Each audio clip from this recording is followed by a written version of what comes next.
ले बॉस का भाई लंग साइकिल पर नए कंपनी की बैठक में गया, पर घटिया कपड़ों के कारण प्रबंधक ने रोका। मैनेजर ने सीधे पानी उठाकर लंग के चेहरे पर छिड़का, फिर एक लात से साइकिल गिरा दी। लंग को बड़बूदर और गंदा कहकर गलियां दिन और गर्दन को यूज पिटने का आदेश दिया। अचानक कई लग्जरी गाड़ियां आए, उनसे काले सूट में बड़े लोग उतरे। मैनेजर ने सोचा लंग आया है, कुत्ते की तरह स्वागत किया, पर वो लंग नहीं था। असली लंग सामने खड़ा था।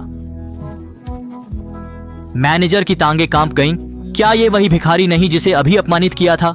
ये वास्तव में डरावना बॉस लंग था। मैनेजर डर से सिर झुकाकर माफी मांगने लगा। लंग अब झंझट से दूर रहता था। उसने भाई कुन को सब संभालने को कहा और खुद साइकिल पर चला गया। मैनेजर के सिर झुकाने पर भी कुन ने उसकी चपलूसी नहीं मानी। कहा मैनेजर को निकालकर अफ्रीका में गुलाम बेच देंगे। फिर बिना पीछे देखे लग्जरी कार में बैठकर चला गया। इस तरह लंग एक साधारण व्यक्ति की तरह साइकिल चलाता दिखा। पीछे दर्जनों महंगी गाड़ियां थीं।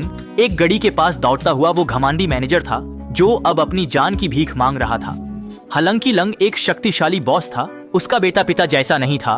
वह रोज स्कूल में परेशान होता था, साथ ही उसे अक्सर तंग करते और मारते थे। शायद ये लंग की परवरिश का नतीजा था। लंग बेटे को शांत रहने की सलाह देता, इसलिए लड़का हमेशा चुपचाप सहता रहा।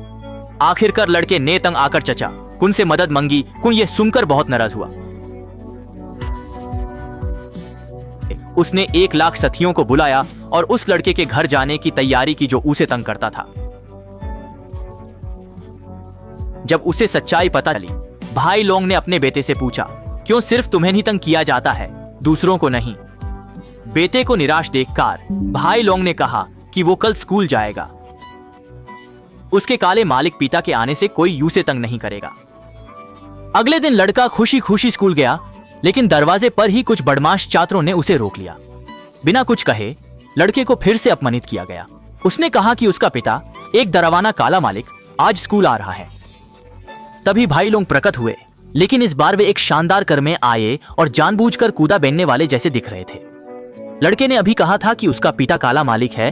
अब भाई लोंग के अजीब रूप को देखकर लड़के को तंग करने वाले छात्र हंसने लगे। लड़के ने भी सोचा कि भाई लोंग जानबूझकर बेवकूफ बन रहे हैं, इसलिए वो दुखी होकर भाई लोंग को छोड़कर चला गया। उसे नहीं पता था कि भाई लोंग ने यह सब एक कारण से किया था। फिर बेटे की परेशानी का कारण जानने के लिए भाई लोंग ने स्कूल में सफाईकर्मी की नौकरी ली, जो लड़के के लिए और भी शर्मनाक था। भाई लोंग रोज अपने बेटे पर नजर रखते। एक दिन वे नए प्रधानाचार्य की छात्रों के साथ बैठक में शामिल हुए।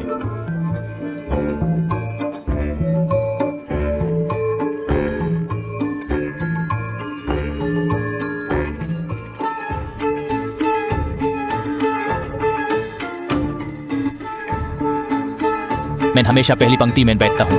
वहां बैठे छात्रा, तुम्हारे घर में क्या काम होता है? मेरे पिता टैक्सी चलाते हैं। पीछे की और टैक्सी लिखा है। मेरे पिता टैक्सी चलाते हैं। पीछे की और टैक्सी लिखा है।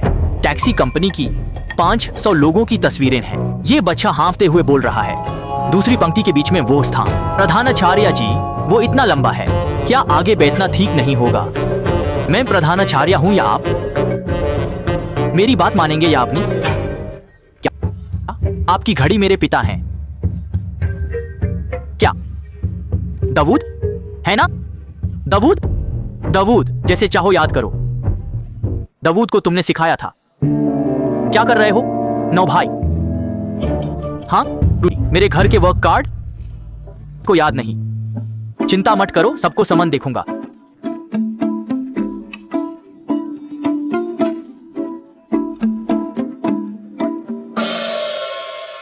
तुम्हारा घर क्या करता है? पापा छोटा व्यापार करते हैं। दीदी, ये हो गया, अब क्या? तुम्हें अंदर आना होगा। क्या मैं यहां पढ़ रहा हूं?